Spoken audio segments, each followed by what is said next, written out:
What starts here changes the world. I have a few suggestions that may help you on your way to a better world. And while these lessons were learned during my time in the military, I can assure you that it matters not whether you ever served a day in uniform. It matters not your gender, your ethnic or religious background, your orientation, or your social status. Our struggles in this world are similar, and the lessons to overcome those struggles and to move forward, changing ourselves and changing the world around us, will apply equally to all. So here are the 10 lessons I learned from basic SEAL training that hopefully will be of value to you as you move forward in life. Every morning in SEAL training, my instructors, who at the time were all Vietnam veterans, would show up in my barracks room, and the first thing they'd do was inspect my bed. If you did it right, the corners would be square, the covers would be pulled tight, the pillow centered just under the headboard, and the extra blanket folded neatly at the foot of the rack. It was a simple task, mundane at best, but every morning we were required to make our bed to perfection. It seemed a little ridiculous at the time, particularly in light of the fact that we were aspiring to be real warriors, tough, battle-hardened SEALs. But the wisdom of this simple act has been proven to me many times over. If you make your bed every morning, you will have accomplished the first task of the day. It will give you a small sense of pride, and it will encourage you to do another task, and another, and another. And by the end of the day, that one task completed will have turned into many tasks completed. Making your bed will also reinforce the fact that the little things in life matter. If you can't do the little things right, you'll never be able to do the big things right. And if by chance you have a miserable day, you will come home to a bed that is made. And a made bed gives you encouragement that tomorrow will be better. Start off by making your bed. During SEAL training, the students are all broken down into boat crews. Each crew is 7 students, 3 on each side of a small rubber boat, and 1 coxswain to help guide the dinghy. Every day your boat crew forms up on the beach and is instructed to get through the surf zone and paddle several miles down the coast. In the winter, the surf off San Diego can get to be 8 to 10 feet high, and it is exceedingly difficult to paddle through the plunging surf unless everyone digs in. Every paddle must be synchronized to the stroke count of the coxswain. Everyone must exert equal effort, or the boat will turn against the wave and be unceremoniously dumped back on the beach. For the boat to make it to its destination, everyone must paddle. You can't change the world alone. You will need some help. And to truly get from your starting point to your destination takes friends, colleagues, the goodwill of strangers, and a strong coxswain to guide you. Find someone to help you paddle. Over a few weeks of difficult training, my SEAL class, which started with 150 men, was down to just 42. There were now 6 boat crews of 7 men each. I was in the boat with the tall guys, but the best boat crew we had was made up of the little guys, the Munchkin crew we called them. No one was over 5'5". The Munchkin boat crew had 1 American Indian, 1 African American, 1 Polish American, 1 Greek American, 1 Italian American, and 2 tough kids from the Midwest. They out-paddled, outran, and outswam all the other boat crews. The big men in the other boat crews would always make good-natured fun of the tiny little flippers the Munchkins put on their tiny little feet prior to every swim. But somehow these little guys from every corner of the nation and the world always had the last laugh, swimming faster than everyone and reaching the shore long before the rest of us. SEAL training was a great equalizer. Nothing mattered but your will to succeed, not your color, not your ethnic background, not your education, not your social status. Measure a person by the size of their heart, not by the size of their flippers. Several times a week, the instructors would line up the class and do a uniform inspection. It was exceptionally thorough. Your hat had to be perfectly starched, your uniform immaculately pressed, your belt buckle shiny and void of any smudges. But it seemed that no matter how much effort you put into starching your hat or pressing your uniform or polishing your belt buckle, it just wasn't good enough. The instructors would find something wrong. For failing the uniform inspection, the student had to run, fully clothed, into the surf zone. Then wet from head to toe, roll around on the beach until every part of your body was covered with sand. The effect was known as a sugar cookie. You stayed in the uniform the rest of the day, cold, wet, and sandy. You were never going to succeed. You were never going to have a perfect uniform. The instructors weren't going to allow it. Sometimes, no matter how well you prepare or how well you perform, you still end up as a sugar cookie. It's just the way life is sometimes. Get over being a sugar cookie and keep moving forward. Every day during training, you were challenged with multiple physical events: long runs, long swims, obstacle courses, hours of calisthenics, something designed to test your mettle.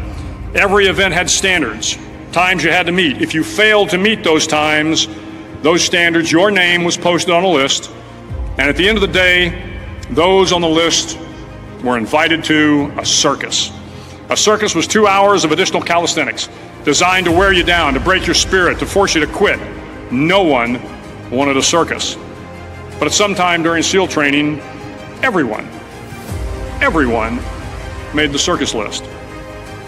But an interesting thing happened to those who were constantly on the list. Over time, those students who did 2 hours of extra calisthenics got stronger and stronger. The pain of the circuses built inner strength and physical resiliency. Life is filled with circuses. You will fail. You will likely fail often. It will be painful. It will be discouraging. At times, it will test you to your very core. Don't be afraid of the circuses. At least twice a week, the trainees were required to run the obstacle course. The obstacle course contained 25 obstacles, including a 10-foot wall, a 30-foot cargo net. The record for the obstacle course had stood for years when my class began in 1977. The record seemed unbeatable, until one day a student decided to go down the slide for life head first. Instead of swinging his body underneath the rope and inching his way down, he bravely mounted the top of the rope and thrust himself forward. It was a dangerous move, seemingly foolish and fraught with risk. Failure could mean injury and being dropped from the course. Without hesitation, the student slid down the rope perilously fast. Instead of several minutes, it only took him half that time. And by the end of the course, he had broken the record. Sometimes you have to slide down the obstacles head first. During the land warfare phase of training, the students are flown out to San Clemente Island, which lies off the coast of San Diego. The waters off San Clemente are a breeding ground for the great white sharks. To pass SEAL training, there are a series of long swims that must be completed. Before the swim, the instructors joyfully brief the students on all the species of sharks that inhabit the waters off San Clemente. They assure you, however, that no student has ever been eaten by a shark, at least not that they can remember. But you are also taught that if a shark begins to circle your position, stand your ground. Do not swim away. Do not act afraid. And if the shark, hungry for a midnight snack, darts towards you, then summons up all your strength and punch him in the snout, and he will turn and swim away. There are a lot of sharks in the world. If you hope to complete the swim, you will have to deal with them. Don't back down from the sharks. As Navy SEALs, one of our jobs is to conduct underwater attacks against enemy shipping. We practice this technique extensively during training. Every SEAL knows that under the keel, at that darkest moment of the mission, is a time when you need to be calm, when you must be calm, when you must be composed, when all your tactical skills, your physical power, and your inner strength must be brought to bear. You must be your very best in the darkest moments. The 9th week of training is referred to as Hell Week.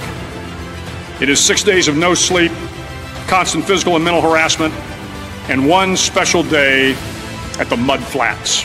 Let you paddle down in the mud flats and spend the next 15 hours trying to survive the freezing cold, the howling wind, and the incessant pressure to quit from the instructors. As the sun began to set that Wednesday evening, my training class, having committed some egregious infraction of the rules, was ordered into the mud. The mud consumed each man till there was nothing visible but our heads. And then one voice began to echo through the night. One voice raised in song. The song was terribly out of tune, but sung with great enthusiasm. One voice became two, and two became three, and before long, everyone in the class was singing. The instructors threatened us with more time in the mud if we kept up the singing, but the singing persisted. And somehow the mud seemed a little warmer, and the wind a little tamer, and the dawn not so far away. If I have learned anything in my time traveling the world, it is the power of hope. The power of one person by giving people hope. Start singing when you're up to your neck in mud. Finally, in SEAL training, there's a bell. A brass bell that hangs in the center of the compound for all the students to see. All you have to do to quit is ring the bell. Ring the bell, and you no longer have to wake up at 5 o'clock. Ring the bell, and you no longer have to be in the freezing cold swims. Ring the bell, and you no longer have to do the runs, the obstacle course, the PT, and you no longer have to endure the hardships of training. All you have to do is ring the bell to get out. Don't ever, ever ring the bell. It will not be easy. Start each day with a task completed. Find someone to help you through life. Respect everyone. Know that life is not fair and that you will fail often. But if you take some risks, step up when the times are the toughest, face down the bullies, lift up the downtrodden, and never ever give up. If you do these things, the next generation and the generations that follow will live in a world far better than the one we have today. And what started here will indeed have changed the world for the better. Thank you very much.